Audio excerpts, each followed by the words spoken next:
पाइका विद्रोह 1817 से 1825 ईस्वी के मध्य हुए इस विद्रोह के बारे में जानेंगे।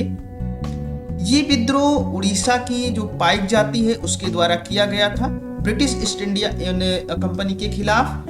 ये एक सशस्त्र विद्रोह था क्योंकि शुरुआत इसकी उड़ीसा के खुर्दा जिले से हुई। खुर्दा जिले में राजा जो थे उनके जो नेतृत्वकर्ता थे, उनके जो सैन्य कमांडर थे बक्सी जगबंधु विद्याधर, इन्होंने इस आंदोलन का नेतृत्व किया था। ये वहाँ राजा के सैन्य कमांडर थे।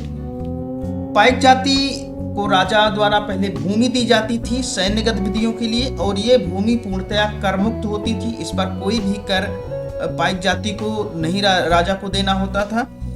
लेकिन जब अंग्रेजों का टाइम आया तो अंग्रेजों ने भूमि के आवंटन को रद्द कर दिया और साथ ही जो भी इस पर सैन्य गतिविधियां की जाती थी उन गतिविधियों पर पूरी तरह से रोक लगा दी। ये एक कारण हुआ कि इससे जो पाइक जाति थी, क्योंकि ये सैनिक जाति थी, इसलिए इसने विद्रोह किया। विद्रोह में ना सिर्फ ये भूमि का आवंटन और सैन्य गतिविधियों पर रोक लगाने की बात है, उसके अन्य कारण भी थे। अन्य कारणों में कि उस समय भारतीयों को शोषण किया जाता था भारतीयों का, और जबरन कर वसूली की जाती थी।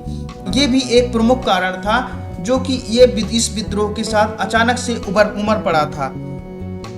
1825 ईस्वी तक ये विद्रोह चलता रहा और 1825 ईस्वी में अंग्रेजों ने इस विद्रोह का पूर्णतः दमन कर दिया।